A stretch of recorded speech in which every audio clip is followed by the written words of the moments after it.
Hey guys, welcome back to Full Throttle HQ.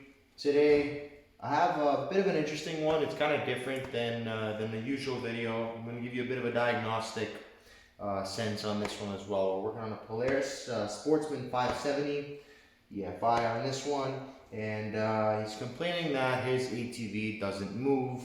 It might be jammed in gear. He's not exactly sure. So I'm going to walk you guys through this little step-by-step on how to go about investigating that and where you want to look first. As you can see, I just brought it in from outside, so I'm in the middle of defrosting the machine, but I want to get to it. So a little bit of snow won't hurt us. The first place I'm going to suspect, based on what I can smell, is perhaps a bad belt. And what I mean by that is if you put it in gear, and you're engaging it and you smell something burning, like burning rubber, there's a good chance your belt is literally cooked. So what I'm gonna say is we're gonna go remove this belt cover, which should be the same on most Polaris Sportsmen.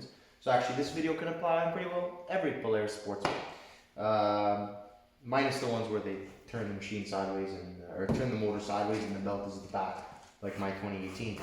But we're gonna go ahead and start by removing this and the seat and gain access to our belt cover, so let's do that now.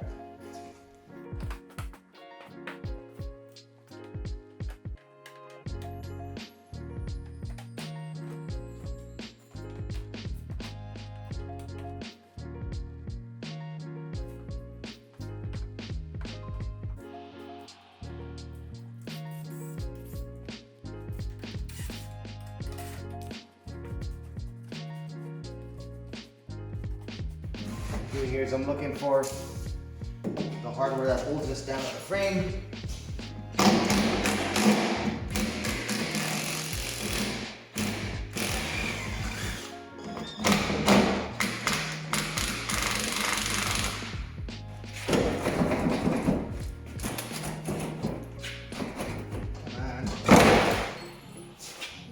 Okay, so after you get that off, what you're going to see is this cover here, and it's got 10mm head bolts all the way around, and an intake boot and an exhaust boot.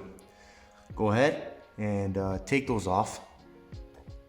The clamps for the exhaust boot are 8mm, and the cover for the belt is a 10.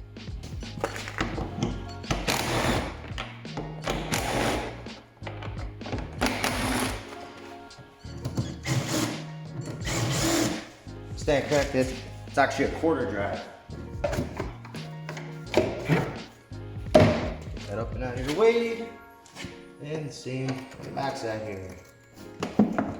Just cut the zip tie off here.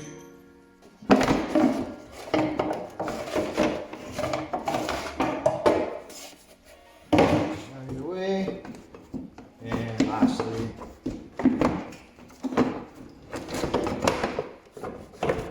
as well. Now, as you can see, our belt ain't looking so hot. Let me zoom in on it for you.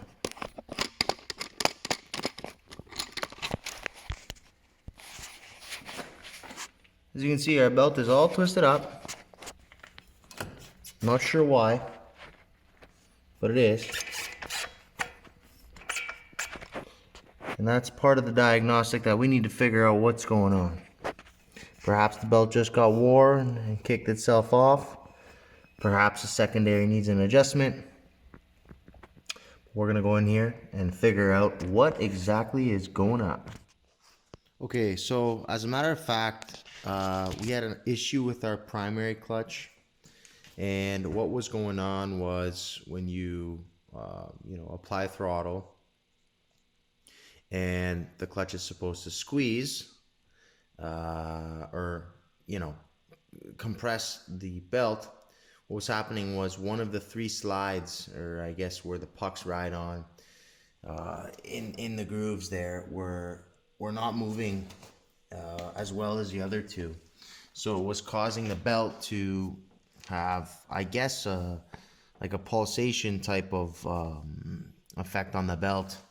Anyway, long story short, we took everything apart on the primary, we serviced it, we put it all back together, and that is perfectly functioning as it should be now.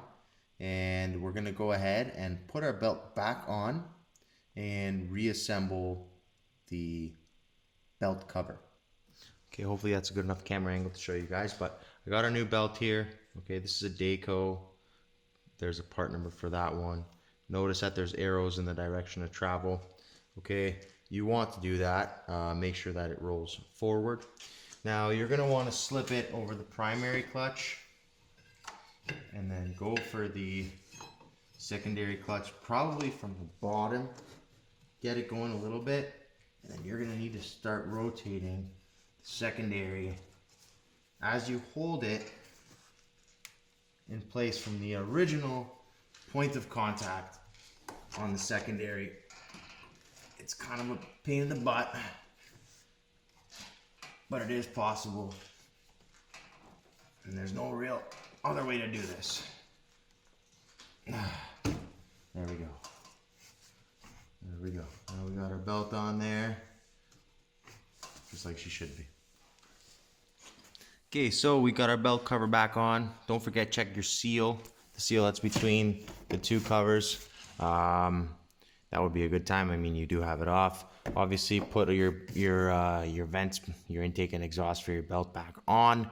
And then your plastics, which I'm sure I don't need to show you how to do that because you took it apart.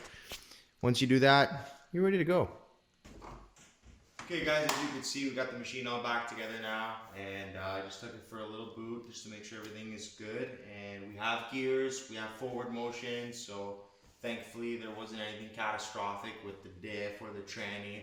So from that aspect, we're all good. And you know, if you ever have this problem, I always recommend looking at the belt first. So a quick little video, perhaps, you know, while you're in there, it's a good chance you want to clean up your secondary as well. Don't forget to use a little bit of maybe some emery cloth on the sheaths of the clutches, you know. So, but I hope you learned something. I hope it wasn't boring you along. But like, subscribe, and always remember: full throttle or no throttle.